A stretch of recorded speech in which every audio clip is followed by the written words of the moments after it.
Okay, good morning everyone. My name is Erica. I'm from the Health Planning Intelligence team at the PHN, and I'm going to walk you through some Fixus training today. Today's training is aimed at all of our mental health service providers. So this would apply for our Black funded service providers and also our fee-for-service providers as well. We're going to aim to keep the session to around 35 to 45 minutes today. And the key topics that we're going to cover off on are updating your clinician profile, adding referrals if you have the ability, or receiving referrals through the PHN intake team, updating MDS fields, adding sessions and assessments, and reporting and data validation.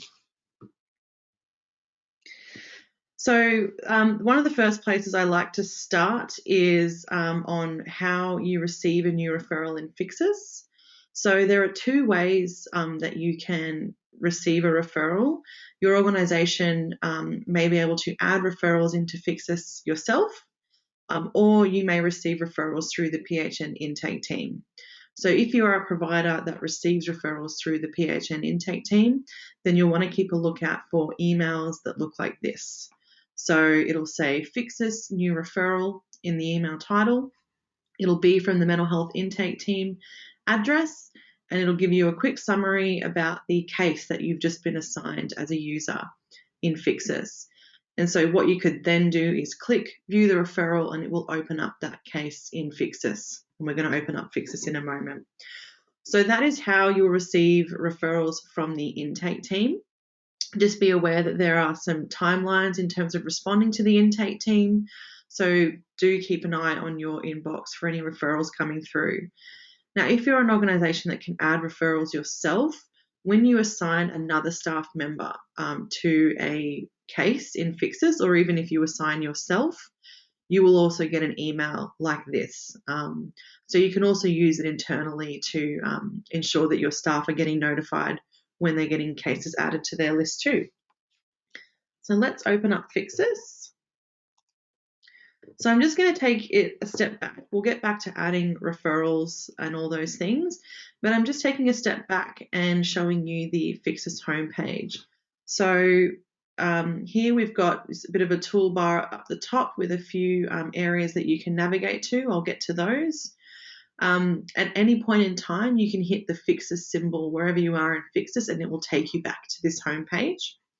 And there are a couple of widgets here too, which give you some handy information. So, for example, we've got the cases requiring attention widget, which basically gives you a list of clients that are assigned to you that either don't have a session recorded yet, or they haven't had a session in 4 weeks or more. So you can see here, Joe's last session was back in February. So that's why he's coming up. And then he's got another episode here where his referral was in July, but he hasn't had any sessions yet. And then we've got the client list, which is essentially a list of all clients that are assigned to you as a support worker in Fixus. So first thing I want to show you in terms of navigating from the homepage is updating your clinician profile. So your clinician profile does have some fields that are connected to the primary mental health care NDS. So your name will be in the top right-hand corner here. So you would click your name. You'll see you can update some general information about your user settings. I definitely recommend updating your time zone because that can do some funny things with reports if you don't. But what we want to make sure that you do update is your clinician profile. So you would hit this button here and you'll see a couple of fields that you need to fill out. The year of birth, you can type 9999, and that's an acceptable null answer, I suppose, in the MDS. Otherwise, do put your year of birth. Department of Health look at that information to understand workforce. And then some fields here about your Aboriginal or Torres Strait Islander descent and whether you've had cultural training. So if you are neither Aboriginal or Torres Strait Islander, you should have had some cultural training. Or put no if not, but the ideal answer is to put yes. Not required is not an acceptable answer if you're not Aboriginal or Torres Strait Islander, just to note there. So make sure you're coming in and filling this out. Just hit save and that'll update it. So that's the first thing, updating your clinician profile. So now I'm going to show you how to add a referral. So I'm up here in the top left, hitting the add button. So not all providers will have the ability to add a referral. Many of our providers receive their referrals through intake, but I'm running through this because some providers do have that ability. And this is essentially the same form that the intake team use to enter an episode into Fixus. So the first thing I like to point out when adding a referral is you'll see fields like this here and throughout other places in Fixus that have the blue italic text. These are the fields that are linked to the minimum data set. So they're the ones that you need to pay quite close attention to and fill them out to the best of your ability. And they've generally got some straightforward answers, so choose what seems most correct. There's optional fields here, but we do need this information when you are adding a referral about where the referral actually came from. Referral date is the date that the referral was received by your organisation or received by intake. And then the referral commence date is the date that the referral starts to be processed. So that could be, a couple of hours after. Good practice when you are adding a referral, and intake always do this, is to search for a client to see if they already exist in the database. So you would search for the client, add in some information. If they appear, we'll search for Joe Blogs. Give the system a moment to think, and the client will appear in the list. And if the list is telling you that the client has already got an active case, that might be telling you that someone actually has already entered this referral in. So to avoid duplicating cases, maybe go back and check. Otherwise, if they've got a no active case, then that's okay, and you can proceed with, pre-filling the rest of the form with their details. So when I hit select, you'll see there's a couple of details that now get filled out, like date of birth, Aboriginal and Torres Strait Islander status. Any of these fields might also have been filled out, but they probably were also empty in that previous case. So again, continue down the form, fill out the fields to the best of your ability. We've got contact methods here, so you could add a mobile phone number, it could be a GP's phone number or a support worker's phone number as well. You can add multiple there. Address. You choose the program stream, so depending on your user settings, there'll be a list here of relevant program streams to your organisation. You would just choose the one that best fits the service that the client's going into. It will autofill these next two fields. They're just hard-coded in the back end to avoid any errors there. And then record consent. So always check your program guidelines around the level of consent that you do need to capture. And if you're not sure, get in touch with your contract manager. A key one that we do need to capture always in Fixus, linked to the minimum data set, is the government reporting MDS1. So you may not have that at the outset when you're adding a referral, but I'll show you how you can come back and update consents. Then you would assign a team. So select one of your teams from the list here, select your agency, and then a staff member.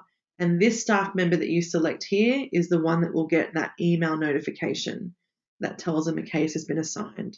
So at this stage, you can only assign one, but I can show you later how you can assign a few more.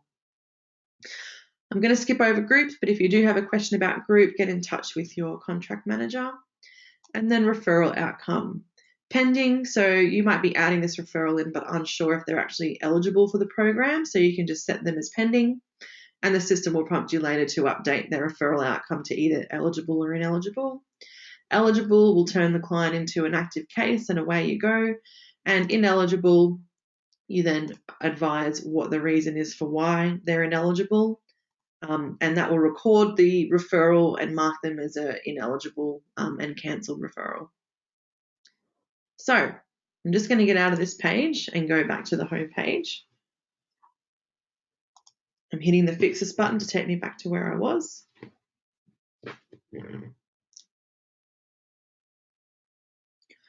Okay, so that's how a referral is added in. And again, that does link back to the email being generated when you do assign a support team member there. So now let's dig into some of the other areas where you'll enter data against a case once they're entered in. So let's open up this case here. So I've got Joe, he's in the psychosocial support stream.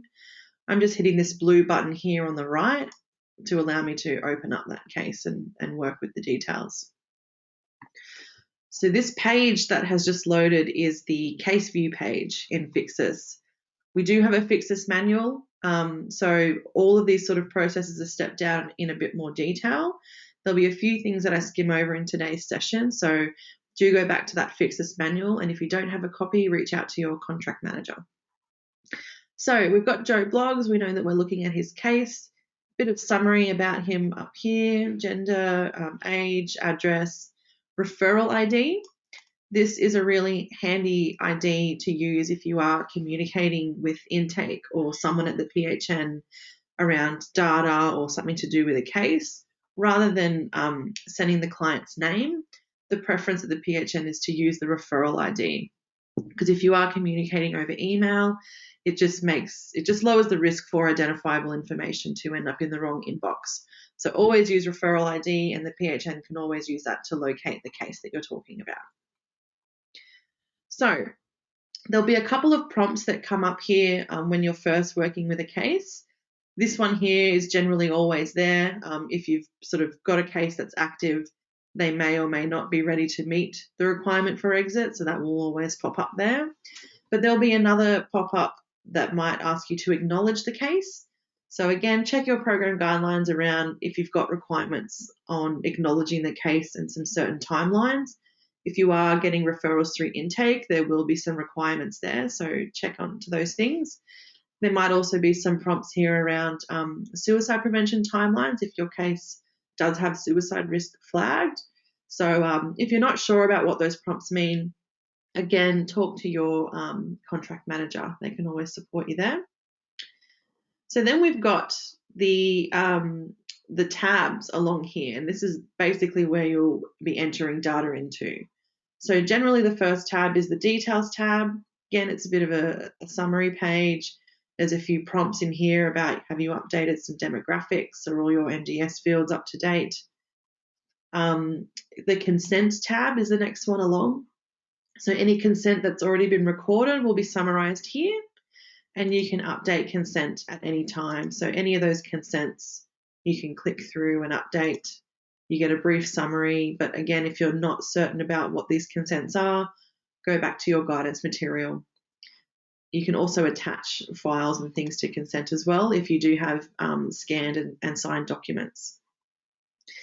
I'm opening the referral tab here now. So when we added the referral, this tab here is basically a summary of that information we captured. So, you know, when we added the referral, we may not have known a lot of the answers to this. And this is your chance to come back and update. So if you are receiving a referral through intake, it's also handy to come and look at the referral tab to get some of that really handy information about the circumstances of the client. So you can update that. You can export it to PDF as well if that's useful for you.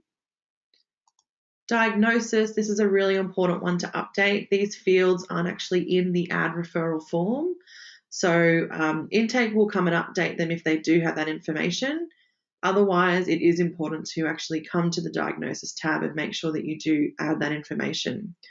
So I'm not going to update this now because I'm going to show you how Fixus will find these fields that have missing or unknown information and flag with you that you might want to go and update that. I'm going to skip level of care. We're not using that at the moment, and jump down to sessions. So the sessions tab will be one of the sort of main areas that you'll do frequent data entry.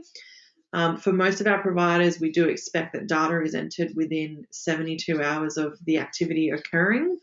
Again, always check with your contract manager to be certain about what expectations are. Adding a session, fairly straightforward. I'm hitting the add session button.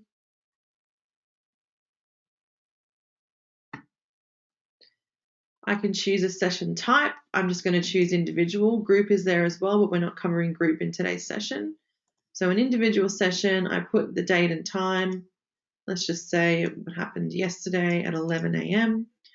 Who's the clinician? So you'll have a list of clinicians here that are assigned to the case to choose from. And then the status. So if the status is that they didn't attend, that's where the data entry stops. You hit save and that's that. Maybe the session was cancelled, same thing. Or you may be recording support coordination time. So you would choose coordination support, type in the amount of time spent doing that, and that's how you record your time spent there. And if the session was attended, the form will open up and ask for a little bit more information about what went on. So just go through and choose the information that best reflects what happened in the session. So who participated? We'll just say it was a one-on-one with the client. How long did it go for? What was the modality? Given the times that we're in, I would just say if you're going to choose telephone, a key thing to note is that the venue would be not applicable as the modality is not face-to-face. So if you choose any modality that's not face-to-face, the venue is always not applicable. If you make a mistake there, Fixus will flag that there is an error with that logic down the track. So modality, telephone, the contact type, whatever best suits the service. I'm going to choose psychosocial support because this case is in that stream. Venue, again, not applicable because we did it over the telephone. This is an optional field. You can see it's not in blue italic, so we can skip over that, but you can use that if you find it helpful. Did the client participate? Yes or no? So we'll say yes, they were involved. Is this the client's final session? The default answer is further services are planned. I always recommend just leaving that field alone and leaving it to the default setting. If you start to choose other options, it can have a sort of flow-on effect on other data associated with the case that can flag some errors. So if you just leave it as a default, you really can't go wrong. And then the suburb or city where the location was. So you can just start to type it and it will appear there.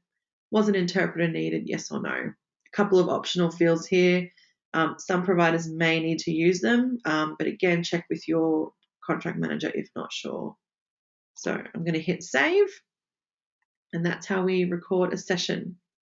So we get a summary of the data we entered. You'll see now that those tabs that I was working off are no longer there, and that's because we're sort of within the session menu. So if that ever happens, just hit this case button here on the left, and that will take you back to where you were just working before on the sessions tab or wherever you were. So there we go, that's sessions. Now for fee-for-service providers, I will also point out there's a request additional session button here that you'll have. So fee-for-service program streams will have a session limit. So you can see here this says unlimited sessions enabled. That's because it's a psychosocial stream. But if it's fee-for-service, you might have 12 sessions. And if you've got 2 attended, it will say 10 of 2 left to use. If you are approaching your session limit and you think that your client needs more, use the request additional sessions button. Type in your reasons for requesting an additional session. And again, if you're not sure about what kind of information the PHN need here, speak to intake or speak to your contract manager.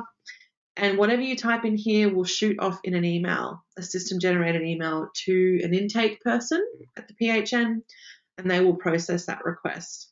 When you do this, it will also auto-generate a note that copies all of that content and lets you know who actually generated the request, what time, what date, all of that. So all that's spelled out in the Fixus manual as well. So make sure you have a look there. Skipping over group, going into the assessment tab. So for most of our services, we require either a K10, a K5, or an SDQ. There may also be other assessments or forms that you need to complete in this section, depending on your program stream. So make sure you're aware of that in your program guidance. All of those assessments are available here in this assessment tab list. So I'm going to do a K5 for this client. So you would just choose the assessment that you need to do. Fixus should load it up.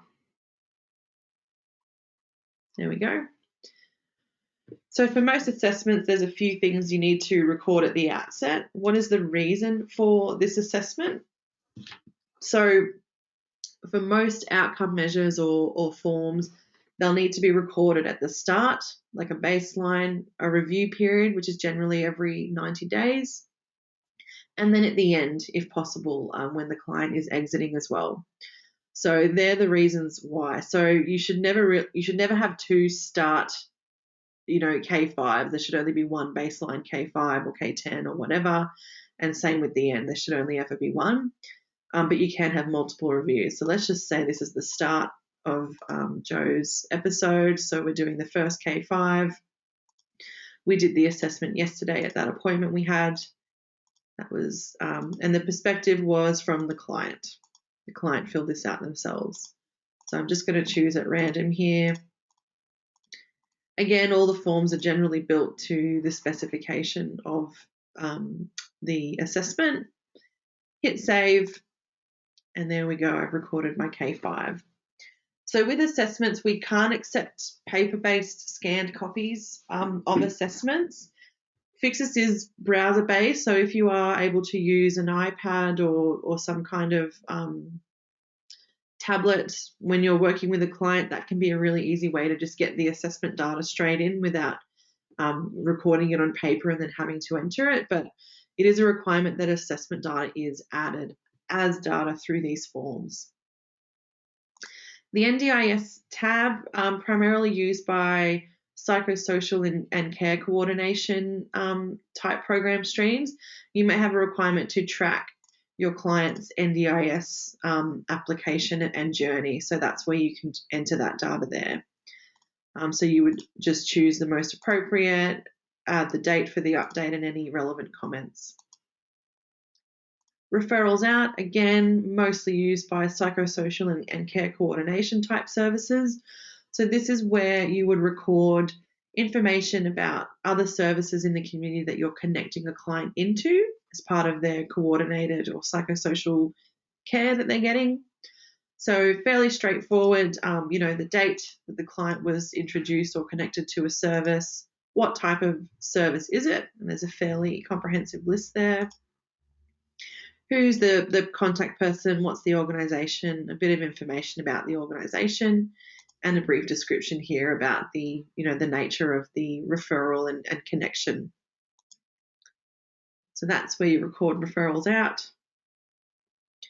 Now I'm going to jump down to support team. So back at the start when we were adding a referral, I mentioned that you can only add one staff member at that point in time, and that will be the staff member who gets that email notification. When you want to add other staff or change the original staff and move staff around within your organisation, come to support team. So this is where you can assign more staff, remove previous ones, change people around. Whoever is in this support team is the person that will also have this client appear on their case list in their homepage and be, able to be selected when data is being entered about assessments or sessions. So it is important to make sure that your support team is up to date as well. So that's where you can add and change here. And when you do add new staff in this menu, they'll also get that email notification to say you've been assigned a case. The notes the notes tab. This is where you can add notes. Different providers use this to different degrees. If there are specific requirements, just ask your contract manager about that.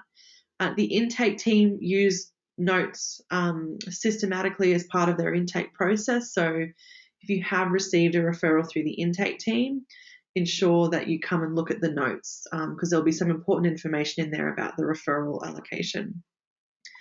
So as you're doing things in the system, there will be some system-generated notes that might appear. If there's been a certain change in something or you've done a request of additional sessions, whatever it might be, they'll sort of auto-appear here. Then you can add a note. So the create date will default to right now, subject, content, and then a few options here.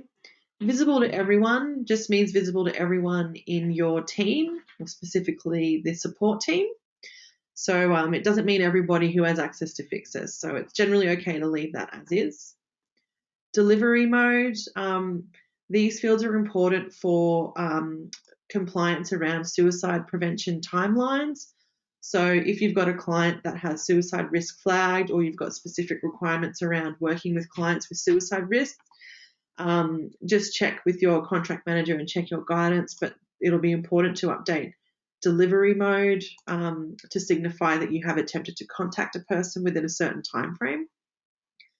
Their priority levels in notes can be handy. So normal is just a normal note. If you change the priority to an alert note, I'll just show you what it does. What it will do is, first of all, it will flag it as red. I'm just going to go back to the note inbox to show you the summary. So it'll highlight the note in the note summary. But if I refresh my browser, you'll find that the alert note also now appears at the top of the case. So every time I come and open up this case, the content of that alert note will appear here. So that can be really handy for adding any information if you've got multiple staff working on a case where there's issues around risk or legalities or sensitivities, whatever it might be. That can be a really handy thing to use, and the intake team will use that as well if they pick up anything in their intake process. And if an alert is no longer needed, you can come back to that alert on the note tab and hit resolve, and the alert will stay in the history of the notes section, but then if I refresh my browser, that alert will no longer appear at the top. So it can be a really handy tool to use. And then we have the documents tab. So this is another key spot to look at if you are getting your referral through the intake team. They'll update this with any relevant documents they received through the referral and intake process. So make sure you come and check those out, and then you can also upload any files that you need to attach here as well. And there are other areas where you can attach files to, like notes or to consent, and they'll all appear here as you attach them.